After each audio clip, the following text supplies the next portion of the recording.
بہت دل میں رہا سرکش مگر اب ہے پشیمانہ، میں تیرے لگتا ہوں تیرے در پہ مولا اپنی پیشانہ، بہت دل میں رہا سرکش مگر اب ہے پشیمانہ، میں تیرے لگتا ہوں تیرے در پہ مولا اپنی پیشانہ۔ نحمده ونصلی علی رسولہ الکریم، اما بعد فاعوذ باللہ من الشیطان الرجیم، بسم اللہ الرحمن الرحیم۔ اہدنا الصراط المستقیم صراط الذین انعمت علیہم غیر المغضوب علیہم ولا الضالین، صدق اللہ العلی العظیم۔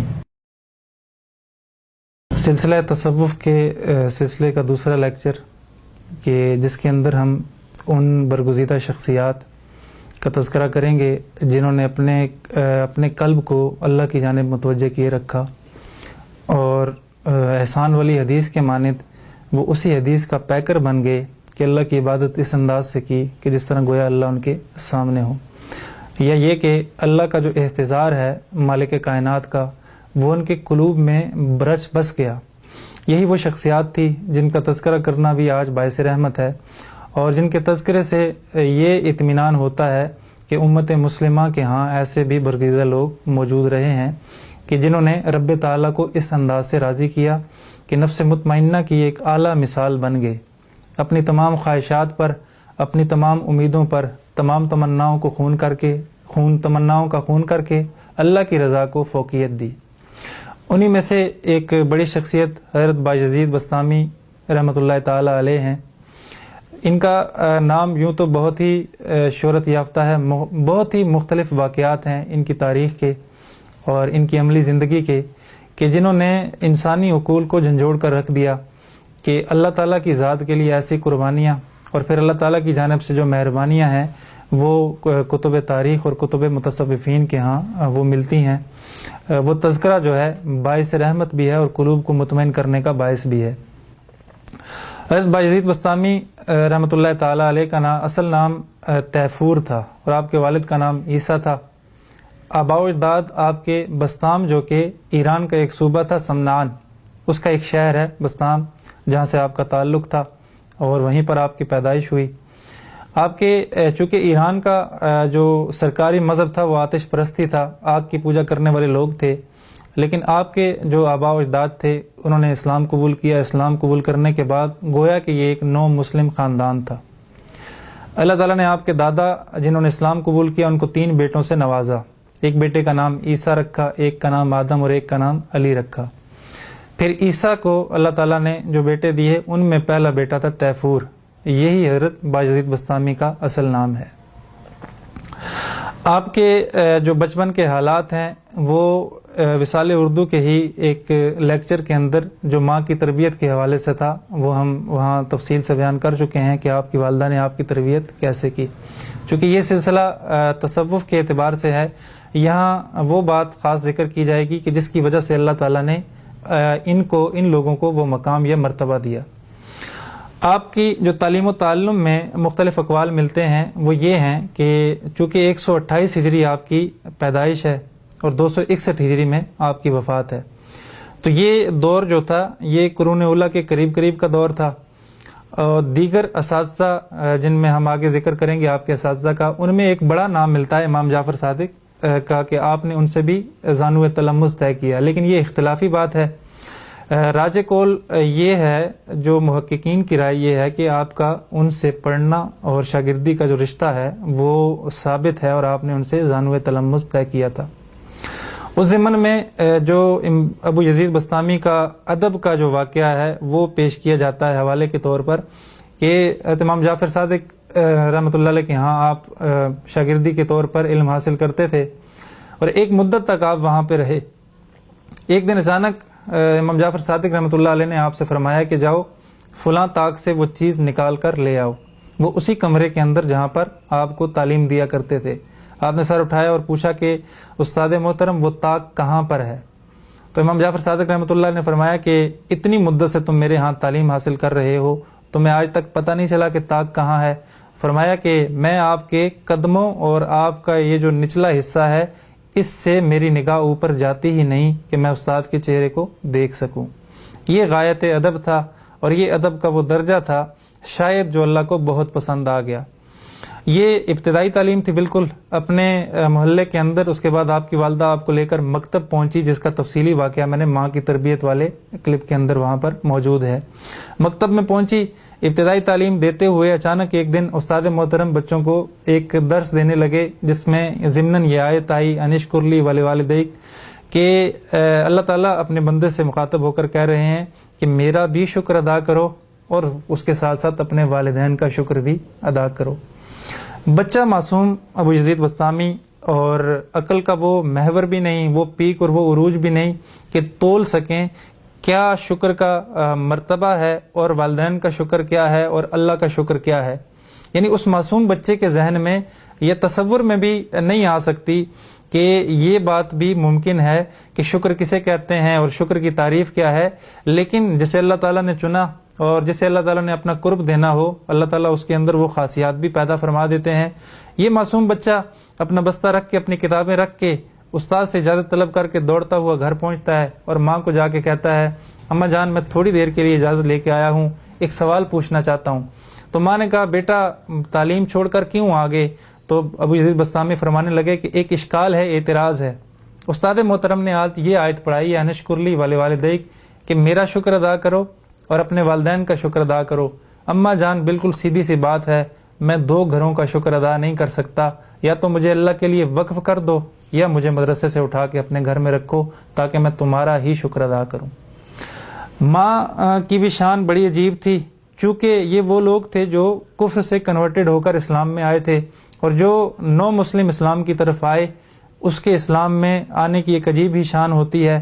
وہ بسا اوقات مسلمانوں جو عملی طور پر پہلے سے مسلمان ہیں لیکن بے عملی کا شکار ہیں، ان سے بہت پختگی سے اسلام کے اصولوں پر کاربند ہوتے ہیں۔ حالانکہ جو لفظ مسلم ہے اس کی جو لغوی جو ڈکشنری کے اعتبار سے تعریف ہے وہ یہ ہے کہ مسلم اس اونٹ کو کہا جاتا ہے جس کی نکیل کسی اور کے ہاتھ میں ہو۔ یعنی ہماری نکیل جو ہے، ہمارا اٹھنا بیٹھنا جو ہے وہ ہماری اپنی خواہشات نہیں بلکہ اللہ کے ہاں وہ رسی مضبوطی سے پکڑی ہوئی ہے، اللہ کے حکم اور نبی کے طریقوں پر ہم نے زندگی گزارنی ہے۔ یہ اصل مسلمان کی تعریف ہے اور اصل ڈیفینیشن ہے۔ تو ماں نے فوراً کہا بیٹا میرے شکر کو چھوڑو، تم اللہ کے شکر کے لیے وقف ہو، چلے جاؤ، آج کے بعد مجھے اس وقت چہرہ دکھانا جب اللہ والے بن جاؤ۔ اب یہاں سے چل پڑے، اور پھر شام کے بیابان تھے اور بغداد کی گلیاں تھی، کبھی جنگل تھے کبھی صحرا تھے، اور یہ امام ابو یزید بسطامی تھے، علم کے سفر میں نکلے۔ 113 اساتذہ کا تذکرہ ملتا ہے جن سے آپ نے علم حاصل کیا، جن میں مشہور استاد اور علوم کے ماہر تھے ابو علی تھے، جن کے بارے میں آپ تذکرہ کرتے ہوئے کہا کرتے تھے کہ مجھے فنا فی توحید اگر بنایا ہے تو وہ ابو علی نے بنایا ہے۔ اسی طرح شفیق بلخی رحمۃ اللہ تعالی علیہ کا تذکرہ ملتا ہے، وہ بھی آپ کے استاد تھے، اور دیگر معتمد اس دور کے بڑے بڑے اساتذہ سے آپ نے علم حاصل کیا۔ ایک کردی استاد کا تذکرہ بھی آپ نے کیا کہ جن سے آپ نے دیگر علوم اور قرب اور محبت اللہ کے جو اسرار رموز تھے وہ سیکھے۔ حضرت ابو یزید بسطامی اسی سفر میں چلتے رہے، اور مورخین کی رائے یہ ہے قریباً یہ سفر 30 سال پر مشتمل تھا۔ یعنی 30 سال کے لیے وہ جو ماں ہے اس نے اپنے بچے کو رخصت کیا اور اللہ کے حوالے کیا، اللہ کے لیے وقف کیا۔ یہ کوئی 1 دن 2 دن 10 دن کی مدت نہیں تھی بلکہ 30 سال پر محیط عرصہ تھا۔ آج کی ماؤں کے لیے بھی یہ سوچنے کا مقام ہے کہ اس وقت کی جو مائیں تھیں جن کے ہاں اسلام ہی سب کچھ تھا، وہ سب سے پہلے بچے کی دینی فکر کو ترجیح دیا کرتی تھی۔ جس طرح ابو یزید بسطامی کی اماں جان نے خود مکتب میں لے کر اور لوگوں سے پوچھ کر کہ میں اس بچے کی تربیت کرنا چاہتی ہوں، اسے اللہ کا ولی بنانا چاہتی ہوں، کہاں لے کر جاؤں؟ اور لوگوں نے بتایا کہ فلاں جگہ فلاں فلاں، یوں چلتے چلتے یہ سارے کا سارا مقام طے ہوا۔ گویا ابو یزید بسطامی خود اس مقام پر پہنچتے نہ پہنچتے لیکن اس ماں نے ضرور امداد کر کے پہنچایا ہے۔ تو گھر کی دہلیز چونکہ پہلی درسگاہ ہے، وہ مائیں بہنیں جن تک یہ بات پہنچتی ہے ان کے لیے لمحہ فکریہ ہے۔ آج ہم یہ گلہ کرتے ہیں کہ کوئی صلاح الدین ایوبی آئے گا جو انقلاب لائے گا، اور کوئی محمد بن قاسم اٹھ کے آئے گا وہ ہماری تقدیر بدلے گا، کوئی ابو یزید بسطامی پیدا ہوگا وہ تصوف کو نئے سرے سے مدون کرے گا اور تصوف کی رنگینیاں اس امت میں بکھیرے گا۔ یہ ممکن کیوں نہیں ہے؟ اس کی وجہ یہ ہے وہ درسگاہ جو اس طرح کے پھولوں کو کھلایا کرتی تھی وہ اجاڑ بن گئی بہت سارے اور اعمال کی وجہ سے۔ ضرور لمحہ فکریہ ہے، اس کو ضرور سوچئے گا اور کوشش کیجئے گا ان ماؤں کے نقش قدم پر جو ابو یزید جیسے بچوں کو جنم دیتی ہیں اور 30 سال تک چہرہ نہیں دیکھتی، یہ کہتے ہوئے اس وقت لوٹنا جب اللہ کے ولی بن کر آئے۔ اور درمیان کے کئی واقعات ہیں جو ماں کی ممتا کو تڑپاتے ہیں، لیکن جب اللہ کے لیے وقف کیا تو پھر صحیح انداز سے وقف کیا۔ یہ 30 سال کی آپ کی عمر جو تعلیم و تعلم پر مرتب تھی، آپ نکلے اور مختلف اساتذہ سے علم و فنون کی جو منزلیں تھیں وہ طے کرنے کے بعد 30 سال کے بعد آپ کی گھر واپسی ہوئی اور آپ نے آ کر دستک دینا چاہی تو دیکھا کہ والدہ جو ہیں وہ ضعیف ہو چکی ہیں، کمزور ہیں اور اپنے لرزتے ہوئے ہاتھوں سے وضو کر رہی ہیں۔ آپ اندر داخل ہوئے اس انداز سے کہ جیسے آپ داخل ہوئے تو والدہ کے ہاتھ اٹھے ہوئے تھے اور وہ یہ دعا کر رہی تھی، یا اللہ میں نے اپنا مسافر ابو یزید تیرے حوالے کیا تھا، میرے مسافر کا خیال رکھنا اور اس کے بزرگوں کو اس سے خوش رکھنا، میرے مسافر کا خیال رکھنا اور اس کے بزرگوں کو اس سے خوش رکھنا۔ یہ اٹھے ہوئے ہاتھ اس ماں کے وضو کے بعد یہ دعا تھی، شاید اللہ کو اتنی پسند آئی کہ اللہ تعالیٰ نے بزرگی والی صف میں اس مرتبے پر لا کر ابو یزید کو کھڑا کیا کہ جس کے بارے میں خود جنید بغدادی کے الفاظ سند رکھتے ہیں۔ وہ فرماتے ہیں ابو یزید بسطامی اولیاء کی صف میں وہ مقام و مرتبہ رکھتے ہیں جو جبریل تمام کے تمام فرشتوں کی صف میں مقام رکھتے ہیں، یعنی جو مرتبہ جبریل علیہ السلام کو حاصل ہے وہی فرشتوں میں حاصل ہے، وہی مقام و مرتبہ ابو یزید بسطامی کو اولیاء کی صف میں حاصل ہے۔ اور دوسرا قول بھی حضرت جنید فرت محبت میں یہ کہتے ہیں رفعت ابو یزید بسطامی بیان کرتے ہوئے کہ یہ وہ شخص ہے سالکین کی پرواز کی جہاں انتہا ہوتی ہے وہاں سے ابو یزید کی پرواز کی ابتدا ہوتی ہے۔ چونکہ تصوف کی اصطلاحات ہم ایک لیکچر میں پوری ڈیفائن کریں گے کہ غلبہ حال، سکر، وجد، یہ ساری چیزیں کیا ہیں اور ان کی قیود کیا ہیں۔ کیا یہ ناچنا کودنا بھی تصوف میں ثابت ہے یا اس کی کوئی حدود قیود ہیں اور اس کی عملی شکل کیا ہے؟ یہ ساری کی ساری ہم لیکچر میں بحث کریں گے، اس لیے اس کو یہاں پر چھوڑتے ہیں۔ صرف یہ جملہ نوٹ کیجئے کہ سالکین کی پرواز کی جہاں پر انتہا ہے وہاں سے ابو یزید کی ابتدا ہوتی ہے، یعنی تصوف میں اللہ تعالیٰ نے آپ کو اتنا عظیم مقام و مرتبہ عطا فرمایا تھا۔ آپ نے ماں کے قدموں کے قریب آ کر کہا کہ اماں جان میں تمہارا مسافر ہوں اور آج مدتوں بعد لوٹ کر آ گیا ہوں۔ ماں نے اٹھ کر گلے لگایا اور بوسہ دیا اور بٹھایا اور کچھ دن اپنی ماں کے پاس رہے۔ یہاں رہنے کے دوران 2 بڑے عجیب واقعات پیش آئے کہ جن سے میں آگے اس کی تفصیل میں جب وہ فن کمال کا ذکر کروں گا تو وہاں پر بات سامنے آئے گی۔ گرمیوں کا موسم تھا، ماں نے ایک دن کہا ابو یزید یہ جو دروازے کے 2 طاق ہیں، وہ پرانا زمانہ تھا، 2 طاق والے دروازے تھے، ایک طرف سے بھی کنڈی کھلتی تھی، کھولے بغیر کھینچے بغیر وہ کھلتے نہیں تھے۔ کہا کہ بایزید تھوڑی سی ہوا آ جائے تو دروازے کا ایک طاق کھول دو۔ آپ اٹھے، اسی اثناء میں آپ کی والدہ کی آنکھ لگ گئی۔ آپ نے ایک دروازے کا طاق کھولا، پھر خیال آیا کہ پتہ نہیں والدہ نے اس طرف والے کا کہا تھا یا اس طرف والے کا، شاید اس طرف سے ہوا زیادہ آ رہی ہو، میری والدہ سکون کی نیند سو جائیں، یا شاید اس طرف والے پوری رات وہ طاق کھولتے کھولتے گزر گئی۔ ماں نے اٹھ کر پوچھا تو کہا اماں جان یہ معاملہ تھا، آپ نے متعین تو نہیں کیا، میں خود ہی کھولتا رہا کہ پتہ نہیں آپ کی مراد کیا ہوگی۔ ماں کے وہ بوڑھے ضعیف ہاتھ اٹھے اور پھر اللہ سے رفعت و منقبت کی دعائیں کی۔ ایک تو یہ واقعہ بڑا اہم تھا۔ دوسرا واقعہ جو بہت سارے احباب نے پڑھا بھی سنا بھی ہوگا، مشہور واقعہ، کہ ایک دن رات کے کسی پہر آپ سونے کی تیاری کر رہے تھے اور آپ کی والدہ نے آپ سے پانی طلب کیا۔ آپ گھڑے کے قریب پہنچے، وہ مشکیزہ اٹھا کے دیکھا وہ بالکل خالی تھا، اور والدہ کی اس پیاس کا جذبہ جو تھا وہ آپ کے دل میں جاگزیں ہو گیا۔ آپ وہ گھڑا لے کر نکلے مشکیزہ، اس میں پانی لے کے آئے، آپ کے لانے تک والدہ سو گئی اور آپ اس پیالے کو لے کر پوری رات کھڑے رہے۔ تہجد کے بعد کسی پہر والدہ کی آنکھ کھلی تو اس وقت پوچھا تو کہا ابو یزید آپ سو جاتے؟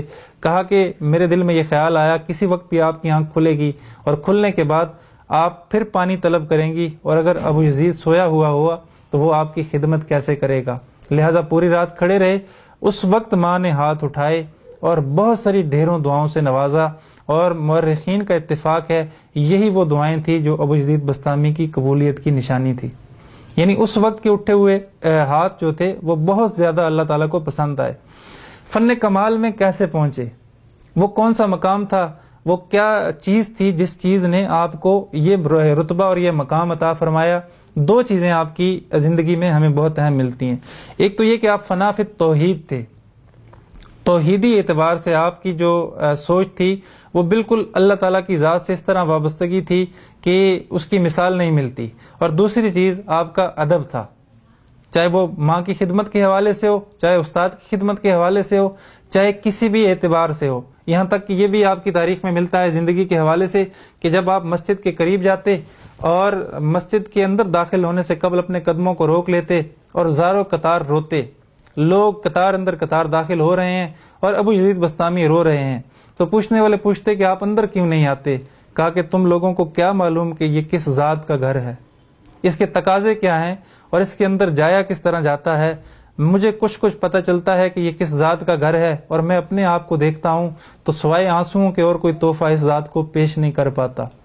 یہ غایت درجے کا ادب ہے جس ادب سے اللہ تعالیٰ نے آپ کو نوازا۔ دوسرا جو مسئلہ تھا وہ ماں کی خدمت تھی۔ اسی طرح فنا فی توحید کے اعتبار سے آپ کا وہ مشہور واقعہ بھی، جہاں آپ ایک یہودیوں کی ایک مجلس میں چلے گئے اور وہاں پر توحید کا اعلیٰ درجہ ثابت کیا، اور اس کے بہت سارے ڈھیروں سوالات کے جواب دیتے ہوئے آخر میں صرف اسلام ہی کی بنیاد پر کہ جنت کی جو کنجی ہے وہ لا الہ الا اللہ ہے۔ فنا فی توحید ہونے کا بہت سارے واقعات میں سے ایک واقعہ یہ بھی ہے۔ یعنی یہ دو چیزیں جو ہیں وہ غایت درجے کی تھی جن پر آپ کا عمل تھا، اور اللہ تعالیٰ کے ہاں سے پسندیدہ چیزوں میں یہ چیزیں شمار تھی۔ شاید یہ دو چیزیں جو تھی وہ مورخین کے ہاں بھی اور عملی طور پر جو نظر آتی ہیں آپ کو اعلیٰ درجہ دینے میں، جس کے بارے میں جنید بغدادی فرماتے ہیں کہ اولیاء کے ہاں حضرت بایزید بسطامی کا مقام و مرتبہ وہ ہے جو جبریل کا دیگر فرشتوں کے اندر ہے۔ شاید یہ دو خاصیات تھی جن کی وجہ سے اللہ تعالیٰ نے آپ کو چنا۔ دعا ہے اللہ تعالیٰ ہمیں بھی اسی انداز سے ان لوگوں کے نقش قدم پر چلنے کی توفیق عطا فرمائے۔ فنا فی توحید اگرچہ نہیں ہے لیکن کسی درجے میں ہمیں ان کے ساتھ منسلک ہونے کی توفیق اور اسی درجے کا غایت ادب عطا فرمائے کہ جس کی وجہ سے اللہ تعالیٰ نے ان لوگوں کو یہ مقام رفعت عطا فرمایا۔ وآخر دعوانا ان الحمدللہ رب العالمین۔